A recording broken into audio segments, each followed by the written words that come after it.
Okay guys, so pada hari ini sidang Injil Borneo akan memberitakan tentang fasa kejadian yang ke-20, ke-22. Pada hari ini Injil akan memberitakan tentang kejadian, tentang fasa, tentang firman Tuhan, tentang kejadian yang ke-22. Okay, iaitu kepercayaan Abraham diuji. Setelah semuanya itu Allah mencoba Abraham, ia berfirman kepadanya, Abraham, lalu sahutnya, ya Tuhan, firman-Nya, ambillah anakmu yang tunggal itu yang engkau kasihani, yakni Ishak, pergilah ke tanah Moria dan mempersembahkanlah dia di sana sebagai korban bakaran pada salah satu gunung yang akan kukatakan kepadamu.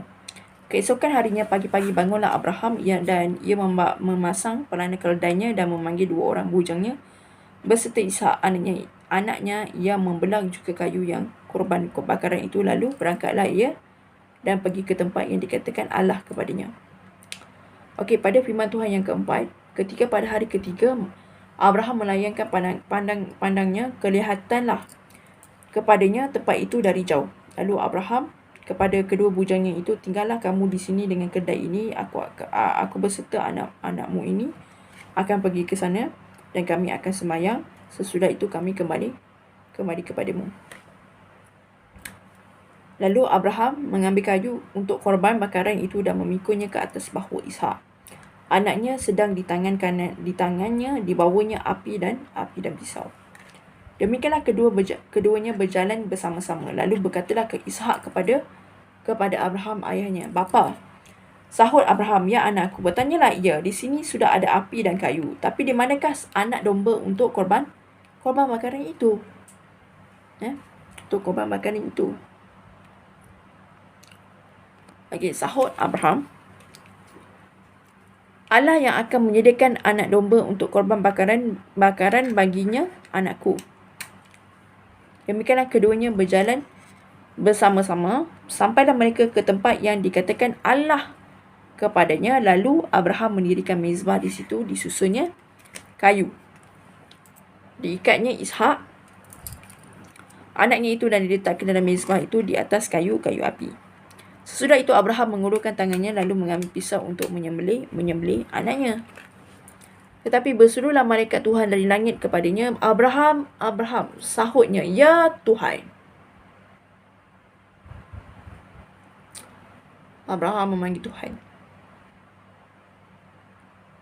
Okay. Lalu ia berfirman, jangan bunuh anak itu dan jangan kau apa-apakan dia. Sebab telah ku ketahui sekarang bahawa engkau takut akan Allah dan engkau tidak segan-segan untuk menyerahkan anakmu yang tunggal kepadaku. Lalu Abraham menoleh dan melihat seekor domba jantan di belakangnya yang tanduknya tersangkut di dalam beluka. Abraham mengambil domba itu lalu mengorbankannya sebagai korban bakaran pengganti anaknya. Dan Abraham menamai tempat itu Tuhan menyediakan, sebab itu sampai sekarang dikatakan orang di atas gunung Tuhan akan disediakan.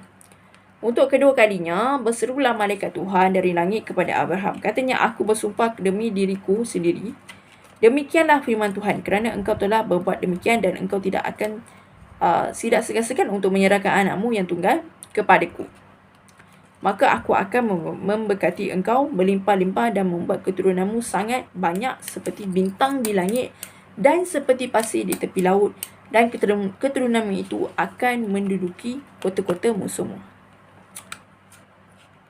Oleh keturunanmu lah semua bangsa di bumi akan mendapat berkat kerana engkau mendengarkan firmanku. Kemudian kembalilah Abraham kepada kedua bujangnya dan mereka bersama-sama berangkat ke Beersheba dan Abraham tinggal di Beersheba.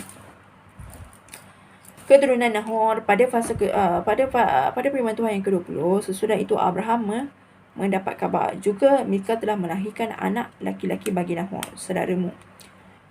Okey, Uz anak sulung dan Buz anaknya, dan Kemuel ayah Haram. Juga Kesat, Hazat, Ildaf dan Betuel. Dan Betuel memperanakkan Ribka. Kedelapan orang inilah dilahirkan Milka bagi Nahor, kedua Abraham itu. Bagi Nahor, saudara Abraham itu, dan gundik Nahor yang namanya Reumah melahirkan anak juga, yakni Tebah, Gaham, Tahash dan Makkah. Begitulah tentang fasa kejadian yang ke-22. Semoga Tuhan sentiasa menyayangi dan memberkati kita selalu. Amen.